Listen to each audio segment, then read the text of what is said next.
महात्मा उपासक डॉक्टर सोहनराज तातेड़ पुनरुत्थान और आत्मविज्ञान के बाद अब ला रहे हैं सनातन सत्य, जैसी दृष्टि वैसी सृष्टि, कुदरत, कुदरती रचना एवं कुदरत के कानून से शाश्वत सुख की प्राप्ति।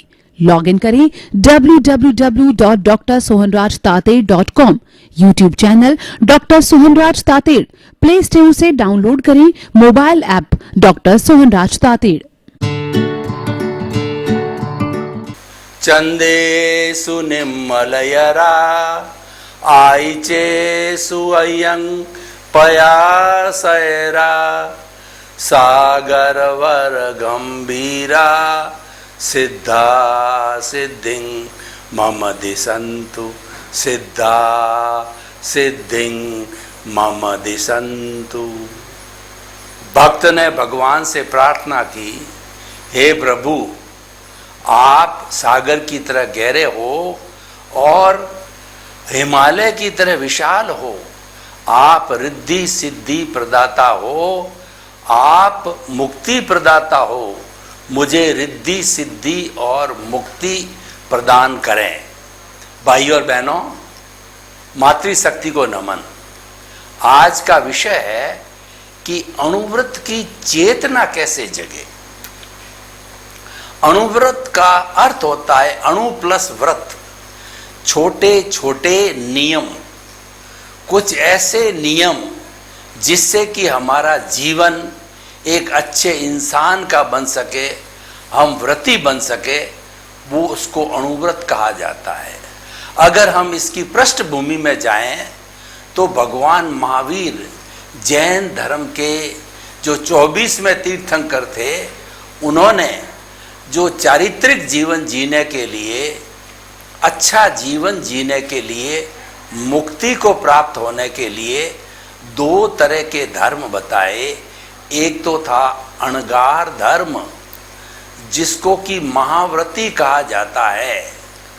उनको 5 महाव्रत ग्रहण करने होते हैं, अहिंसा, सत्य, अचौर्य, ब्रह्मचर्य और अपरिग्रह, और उसका पालन 100% करना होता है। यानी हिंसा करनी नहीं, करवानी नहीं, अनुमोदनी नहीं, मन से नहीं, वचन से नहीं, काया से नहीं।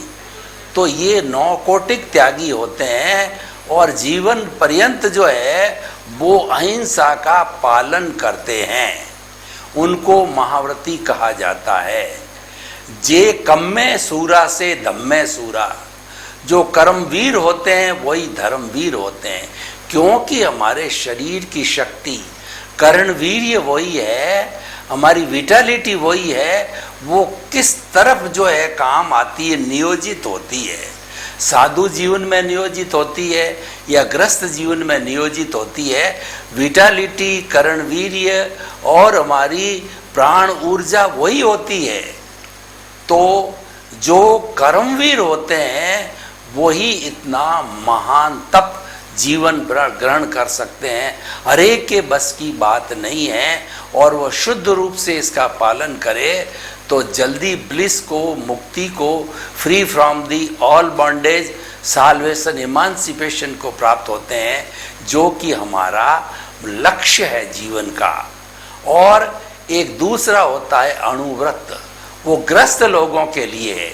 अपने ग्रस्त जीवन को जीते हुए बाल बच्चे, माँ बाप, परिवार, समाज, देश और विश्व और अतिथि देवो भव, सब का जो है वो कार्य करते हुए किस तरीके से धर्म का पालन करे, उसके लिए अणुव्रत होता है। अणुव्रत के अंदर वही सेम 5 जो है व्रत होते हैं, अहिंसा, सत्य, अचौर्य, ब्रह्मचर्य और अपरिग्रह, लेकिन पालन करने में उनको रियायत होती है। यानी कि उनको स्थूल हिंसा जो है वो अलाउड होती है। सूक्ष्म हिंसा को रोकना उनके बस की बात नहीं है, क्योंकि ग्रस्त जीवन के हर कार्य में, कोई भी कार्य करो ग्रस्त जीवन का, उसमें हिंसा अवश्य होती है, रोका नहीं जा सकता। साधु तो उस हिंसा को रोक सकता है, क्योंकि साधु और ग्रस्त में फर्क क्या होता है कि साधु के रसोई नहीं होती, साधु के मकान नहीं होता और उसके साथ साथ में साधु के कोई संबंध नहीं होते हैं। अगर साधु के सामने माता पिता आकर खड़े हो जाते हैं तो वह साधु परिचय देता है, ये मेरे संसार पक्षीय माता है, ये संसार पक्षीय पिता है। यानी कि जो है उसको वो भी उनका रिलेशन जो सांसारिक था वो समाप्त हो जाता है, क्योंकि साधु तो वसुधैव कुटुंबकम का सदस्य बन जाता है। वह तो अंतरात्मा से परमात्मा बनने की प्रक्रिया में लग जाता है।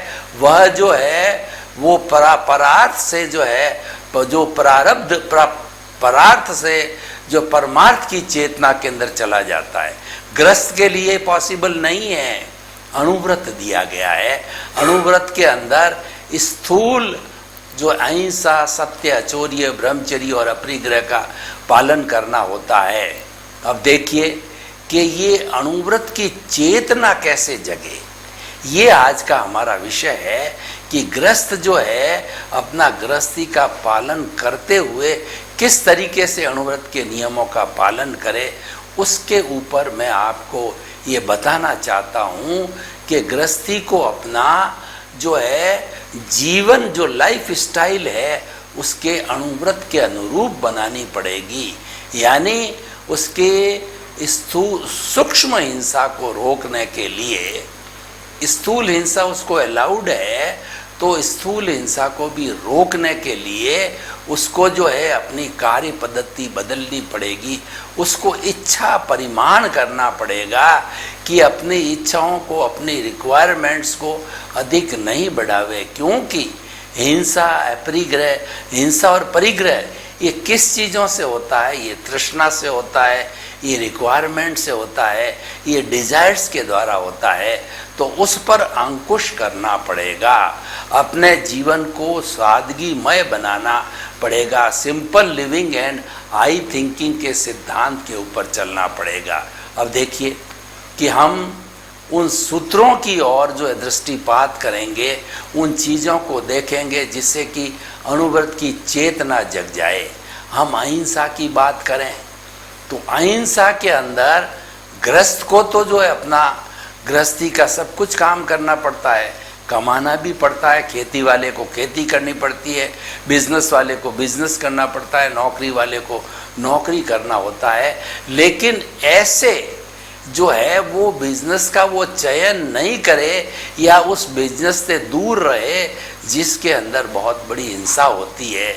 जैसे कसाई है तो ये पूरा हिंसा का काम है, और कपड़े की फैक्ट्री है, उसके अंदर जल के साथ के अंदर जितना भी केमिकल्स डाला जाता है वो जीव मर जाते हैं। और उसके बाद में कई लोग जो ये मीट का वगैरह कार्य करते हैं, ये भी सारा हिंसा का कार्य है। तो अणुव्रत की चेतना जगाने के लिए उसको चयन करना पड़ेगा कि मुझे परिवार का तो भरण पोषण करना है, लेकिन मैं ऐसे व्यापार का, ऐसी जो है वो कमाई का साधन बनाऊं कि जिसके अंदर हिंसा कम से कम हो। यहाँ जो है अणुव्रत के अंदर कम से कम का जो है माप दिया गया है। महाव्रत में तो बिल्कुल हिंसा करनी ही नहीं है, इसलिए वहाँ माप का प्रश्न नहीं है। एब्सोल्यूट जो महाव्रती होता है वो पूर्ण अहिंसक होता है और वो पर्यावरण का परम हितैषी होता है, क्योंकि वह किसी जीव को किसी तरह का कष्ट नहीं देता है, उन सब का त्याग कर लेता है। क्योंकि वह भोजन नहीं पकाता है, वह भिक्षा लेकर के आता है। उसकी सारी रिक्वायरमेंट जो है समाज पूरा करता है। कपड़े समाज देता है, भोजन समाज देता है दान स्वरूप में, उसके जो है रहने के लिए मकान जो है वह परमानेंट उनको नहीं रहना होता है, तो जितने दिन रहे वह समाज देता है। और उसके साथ साथ में उनको सोने के लिए वगैरह सब जो है समाज देता है। और ऐसे महाव्रती लोगों को जो है जो कुछ भी हम भेंट करते हैं तो सब पुण्य की परिभाषा में आता है। तो उनको जो दिया जाता है उनको 9 तरह के पुण्य की कैटेगरी के अंदर रखा गया है। अन्न पुण्य, पान पुण्य, लयन पुण्य, शयन पुण्य, मन पुण्य, वचन पुण्य, काय पुण्य और नमस्कार पुण्य। यानी साधु की जो कुछ भी रिक्वायरमेंट होती है उसको पूरा करने में पुण्य का बंद होता है, क्योंकि वो पूर्ण अहिंसक है, वो बिल्कुल भी हिंसा नहीं करते हैं। तो हमारा जो विषय है वो अणुव्रत की चेतना जगाने का है। तो जिस व्यक्ति के अणुव्रत के नियम लिए हुए होते हैं उसको हिंसा को रोकना होता है। कैसे रोकना होगा कि निरपराध प्राणी कोई अपना पास में से जो है गाय वगैरह है, कुत्ता है, बिल्ली जा रहा है और अनावश्यक रूप से हमने लाठी उसको उतार करके मार करके उसको पीटना चालू किया तो उसका क्या अपराध है? निरपराध प्राणी की हिंसा नहीं करूँगा। और जो जैन धर्म की बात करें तो जैन धर्म षट जीव निकाय का उन्होंने अवधारणा दी है। षट जीव निकाय के अंदर पृथ्वी काय, अप काय, तेजस काय, वायु काय और वनस्पति काय। पृथ्वी काय का अर्थ होता है कि जो है हमारी ज़मीन को फोड़ना, जैसे मकान बनाना है वो ज़मीन को फोड़ना, फैक्ट्री चालू करनी है तो कहीं न कहीं ज़मीन के अंदर उसको नींव वगैरह लगानी होती है। मिनरल्स का काम करने के लिए खनन करने वाले होते हैं। तो इस तरह से पृथ्वी काय के जीवों की हिंसा कम से कम हो। देखिए ये जो हमारा जितना भी अणुव्रत की चेतना है वो कम से कम इच्छा परिमाण, इच्छाओं पर नियंत्रण करने पर और ज़्यादा से ज़्यादा जो है स्थूल हिंसा को रोकने का जो है प्रयास करने पर बल देता रहेगा पूरा एपिसोड। तो जो इस तरीके से जो लोग करते हैं हिंसा के कार्य उनकी लिमिट की जाए। यानी उसको अगर अणुव्रति है और उसको मकान बनाना है तो उसको लिमिट करनी पड़ेगी कि मेरे परिवार के रहने के लिए केवल एक मकान बनाऊंगा। और जो अणुव्रति नहीं है, जो खुला है, स्वच्छंद है, वो अपने लिए जो है वह तृष्णा के वशीभूत होकर के 5 मकान, 10 मकान लोभ के कारण, इन्वेस्टमेंट के कारण और संपत्ति का संग्रह करने के कारण जो है वो बना देता है। लेकिन अणुव्रति नहीं बना सकता। अपकाय मतलब पानी। जो व्यक्ति खुला है वो चाहे जितना पानी गिरा देता है, वो पूरी बाल्टी भर के 10 बाल्टी टॉयलेट का क्या, स्नान का क्या, बर्तन धोने का क्या, गार्डन का क्या, उसके कॉन्सेप्ट भी नहीं रहता है कि वह जो है इसमें हिंसा हो रही है। लेकिन अणुव्रत की चेतना जो है वह उसको रोकेगी। वह हर क्षण जो है अंकुश लगाएगी कि यहाँ अपकाय की हिंसा को रोको। आपको जितनी आवश्यकता हो उतना पानी का उपयोग किया, उसके अतिरिक्त एक बूंद भी जो है पानी व्यर्थ वेस्टेज नहीं करना। ये उनको जो लिमिट की छूट इसलिए दी गई है कि वो अणुव्रति है, वो गृहस्थी है, उसके परिवार है, उसके माता पिता है, उसके अतिथि देवो भव है, उसके समाज है, देश है, राष्ट्र है, विश्व है आदि इस कारण है। अब जो हम आगे बढ़ें, पृथ्वी का, अप का, तेजस का, अग्नि, अग्नि का नियंत्रण करो। जो बहनें घर के अंदर भोजन पकाती है तो उस पर अंकुश लगाओ, नियंत्रण करो, उसकी लिमिट करो कि मिनिमम जो है अग्नि को यूज़ किया जाए। पृथ्वी का है, अप का है, तेजस का है, वायु का है। और वायु का है में हमारा पंखा चल रहा है, एसी चल रहा है। जिस चीज़ के अंदर वायु की हिंसा होती है, आवश्यकता है। एक पंखे की गर्मी ज़्यादा है, घंटे 2 घंटे चला लिया, 24 आवर्स बिना आवश्यकता के एसी, पंखे, लाइटें वगैरह ये चलती रहती है। अणुव्रति को रोकना होता है, वो रोकता है और यही चेतना है। यानी अनावश्यक हिंसा को रोकने से अणुव्रत की चेतना जागृत होती है और अणुव्रत की चेतना बार बार ये निर्देश देती है, अनावश्यक हिंसा को रोको, अनावश्यक परिग्रह को रोको, अनावश्यक क्रोध मान माया लोभ के ऊपर नियंत्रण करो।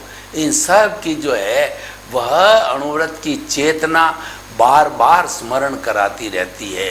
पृथ्वी का है, अप का है, तेजस का है, वायु का है, वनस्पति का है। वनस्पति का बहुत बड़ा अकाउंट है। मनुष्य को अपने भोजन के लिए, फ्रूट के लिए वनस्पति की आवश्यकता होती है, लेकिन कितनी?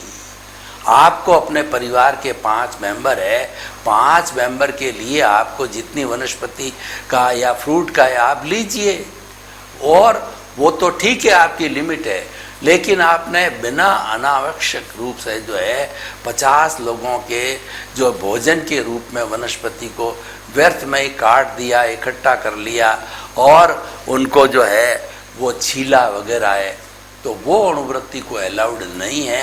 अणुव्रत की चेतना भी यही जगानी है कि इन सब अनावश्यक हिंसा को रोका जाए। तृष्का है, चलता फिरता प्राणी जो एकेंद्रिय होता है उसके सिर्फ चमड़ी होती है, खाली स्पर्श होता है लट गिंडोला, और द्वेंद्रिय होता है स्पर्शन रसन, यानी उसके चमड़ी भी होती है और उसके जीभ भी होती है।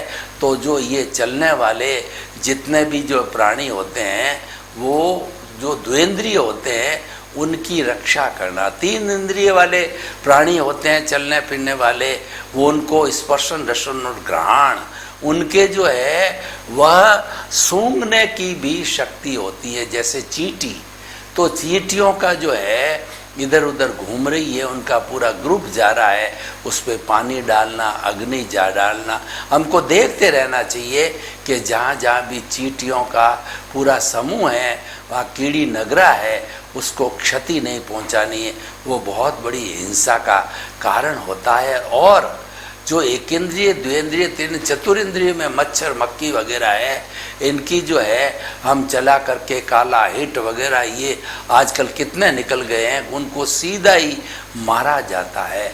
तो ये अणुव्रति को नहीं करना है। और अणुव्रत की चेतना यही है कि चाहे छोटा प्राणी हो चाहे बड़ा प्राणी हो, जिसने भी जन्म लिया है वह जीना चाहता है, मरना कोई नहीं चाहता है। तो आपको किसी को मारने का क्या अधिकार है? क्या जन्म आप देते हो? जन्म तो कुदरत देती है, कुदरत ही उनका पालन पोषण करती है और अपना आयुष्य समाप्त करके वे कुदरत में ही वापस विलीन हो जाते हैं। पंचभूत का पुतला पंचभूत में विलीन हो जाता है। तो आपका उसमें क्या अधिकार है? आपका क्या कंट्रीब्यूशन है? तो आपको उसको मारने का, दुख देने का आपको कोई कतई कोई अधिकार नहीं है। वो अपने कर्मों से जीता है, आप भी अपने कर्मों से जी रहे हो। तो आप उसके अंदर क्यों छेड़छाड़ करो, क्यों किसी को प्रताड़ना दो और क्यों किसी को हिंसा दो करो? यही अणुव्रत की चेतना है कि हमें समस्त प्राणियों को, चाहे छोटे हैं या बड़े हैं, दिखाई देने वाले हैं, मनुष्य है, गाय है, भैंस है, ऊँट है, बैल है, बिल्ली है, चूहा, ये जितने भी त्रषकाय के जीव होते हैं, एक जो ये उन सब को जो है द्वेंद्रिय से पंचेंद्रिय तक जो है उन सब की रक्षा करना, उनको अनावश्यक रूप से परेशान नहीं करना, मारना नहीं और जो उनको क्षति नहीं पहुंचाना, अपने भले के लिए, अपने स्वार्थ के लिए, अपनी खुशी के लिए उनकी हिंसा करना अणुव्रति के लिए अलाउड नहीं है और अणुव्रति को वह की भी नहीं जानी चाहिए। तो अब देखिए, अणुव्रत की चेतना जो है जगाने के लिए हम थोड़ी पर्यावरण की बात करें तो ये पर्यावरण है वो हमारी रक्षा करता है। पेड़ पौधे हैं, हमको ऑक्सीजन देते हैं। अभी विज्ञान ने इतनी तरक्की कर ली है, लेकिन वो अभी तक कोई ऐसी फैक्ट्री नहीं लगा सका है विज्ञान की जिससे कि ऑक्सीजन पैदा हो सके। वो बॉटलिंग अवश्य होती है। तो ये सारी ऑक्सीजन हमारी प्राण वायु है, ये हमको प्राप्ति होती पेड़ पौधों से। हमें अनावश्यक पेड़ पौधों को काटना नहीं है। और पीपल का पेड़ जो है ऐसा पेड़ होता है 24 आवर्स जो है वो ऑक्सीजन देता है, इसीलिए उसकी पूजा की जाती है और उसके ऊपर जो भगवान की मूर्तियां वगैरह रखी जाती है। तो ये सारा जो है वो हमारा पर्यावरण संरक्षण का है। और पृथ्वी, जल, अग्नि, वायु और आकाश, ये जितने पांचों जो तत्व है जिससे पर्यावरण बना है, उसको जो है पांचों को ही जैन दर्शन के अंदर उसके अंदर जीव माना है, उसके अंदर निगोद के जीव माने गए हैं, संज्ञा दी गई है। तो उनका रक्षण करना चाहिए। और जैन दर्शन तो जो है पर्यावरण का 100% हितैषी है। तो अणुव्रत की चेतना जगाने के लिए हमें लोभ की वृत्ति को छोड़ना पड़ेगा, क्योंकि लोभ होने से जो है परिग्रह होता है और परिग्रह होने से हिंसा होती है। ये एक दूसरे से जुड़े हुए हैं, एक दूसरे के पूरक है। अगर हम लोभ के ऊपर अंकुश करें, यानी हम इतना ही कमाएंगे या इतना ही संग्रह करेंगे जिससे मेरे परिवार का भरण पोषण हो जावे, अतिथि देवो भव का काम हो जावे, माता पिता का काम हो जावे, और जहाँ जहाँ मैं जुड़ा हुआ हूँ वहाँ आसानी से काम हो जावे। इसीलिए गृहस्थी कहता है कि साईं इतना दीजिए जहाँ मैं कुटुंब समाए, मैं भी भूखा न रहूं और साधु न भूखा जाए। हे प्रभु, मुझे इतना अवश्य देना कि मेरा पेट भर जावे, मेरे परिवार का पेट भर जावे और साधु भी भूखा नहीं जाए। यानी कोई अतिथि घर में आ जावे तो मैं उसकी आवा भगत कर सकूं, मैं उसको आतिथ्य दे सकूं, इतना ही मुझे चाहिए। इसके अतिरिक्त मुझे कोई आवश्यकता नहीं है। और नीड और ग्रीड की बात करें तो हमारा रोटी, कपड़ा, मकान, शिक्षा, चिकित्सा, ये 5 मूलभूत आवश्यकताओं की पूर्ति करना ये अणुव्रत के लिए अलाउड है, क्योंकि वो घर गृहस्थी वाला है। लेकिन और उसके बाद में ग्रीड का अर्थ ये हो गया, ग्रीड के लिए कहा जाता है कि मनुष्य को जो है अगर पूरी सृष्टि की संपत्ति दे दी जाए तो भी वह संतुष्ट नहीं होता, वो धापता नहीं है, इतना लोभी होता है। तो ऐसे लोभी व्यक्ति को जो है अणुव्रत के अंतर्गत लाना चाहिए, उसमें अणुव्रत की चेतना जगानी चाहिए। ये भी कहा गया है, देखिए, कि विषयी नर की लालसा और पाम रोग की खाज, लोभी की धन लालसा और तीनों बेअंदाज। जो विषयी नर होता है अपने वीर्य को नष्ट कर देता है, फिर भी वो भोग विलास करता रहता है, शरीर क्रश हो जाता है, फिर भी वो हवस के वशीभूत होकर के अपने जीवन को बर्बाद करता है। और जो पाम रोग वाला होता है वहाँ वो खुजली करता ही रहता है, चाहे वहाँ से खून निकल जाए, घाव हो जावे, फिर भी वह जो है वो हवस के वशीभूत होकर के, पाम रोग के वशीभूत होकर के वो खुजली करता ही रहता है। और जो लोभी नर होता है उसको आवश्यकता नहीं है, उसकी आवश्यकता की पूर्ति तो कभी हो गई, लेकिन लोभ के वशीभूत होकर के वो अनावश्यक वस्तुओं का, मकान का और धन का संग्रह जो है करता ही रहता है। वही आखिर जाकर के उसके दुख का कारण होता है, आखिर जाकर के उसके विनाश का कारण होता है। धन के लिए कहा गया है कि धन की कुल 3 गतियाँ होती है। पहली गति ये होती है कि आप जो है खूब अपने दोनों हाथों से चैरिटी दो, दान पुण्य दो। और उसके बाद के अंदर दूसरा ये होता है कि आपके पारिवारिक जन हैं उनके साथ के अंदर आप उस धन का उपभोग करो, और वो भी नहीं करते हो तो तीसरी अवस्था होती है, एक समय आता है तो वो धन का विनाश होता है। तो इसीलिए कहा गया है कि जो आने वाली जो तीसरी पीढ़ी होती है उसमें धन का विनाश हो जाता है, 2 पीढ़ी तक ही धन टिकता है। खैर ये बात अलग है। तो हम बात कर रहे थे कि अणुव्रत की चेतना जगाने के लिए संयम खलु जीवनम, संयम ही जीवन है, इसका हमें पालन करना होगा। संयम किसे कहते हैं? सर्वभूतेषु संयम अहिंसा। अहिंसा और संयम की परिभाषा दी है कि समस्त जीवों का हित देखना, समस्त जीवों को अभय दान देना, समस्त जीवों के ऊपर दया करना, करुणा करना, उनको अनावश्यक मारना नहीं, क्योंकि वो तो हमारे पे अधीन है। जितने भी मनुष्य को छोड़ करके जो अन्य जो है 84 लाख जीवन के मनुष्य के अलावा जो है योनियां हैं, वो सब वो इंसान के ऊपर आधारित है, क्योंकि इंसान एक पूर्ण रूपेण जो है वो जीव होता है, बाकी छोटे छोटे जीव होते हैं। तो इंसान चाहे तो उनको जो है नष्ट भी कर सकता है, चाहे तो उनको अभयदान भी कर सकता है। इसीलिए इंसान का रोल है कि उन समस्त जीवों की रक्षा करे, उन समस्त जीवों को अभयदान दे जिनकी कि उनके लिए कोई आवश्यकता नहीं हो सकती। अनावश्यक रूप से जो है उनकी हिंसा न की जाए, ये अणुव्रत की चेतना होती है। अब आप देखिए कि अणुव्रत की चेतना को जगाने के लिए हम कुछ और सूत्रों की बात करें कि अणुव्रत की चेतना कब जगेगी, जब व्यक्ति में ये भावना आ जाएगी कि मेरा जीवन सादगी पूर्ण होना चाहिए, simple living and high thinking होना चाहिए। जब व्यक्ति की रिक्वायरमेंट घट जाएगी तो रिक्वायरमेंट घटने से वो अधिक जो है संग्रह करना आवश्यक नहीं समझेगा अगर अणुवृत्ति है तो। और स्वच्छंद व्यक्ति है उसके लिए कुछ कहा ही नहीं जा सकता है, वो किसी दायरे में आता ही नहीं है। तो सच्चा गृहस्थी बनने के लिए, सच्चा मनुष्य बनने के लिए, एक अच्छा गुड मैन बनने के लिए जो है हर व्यक्ति को अणुव्रत के जो है नियमों का पालन करना चाहिए।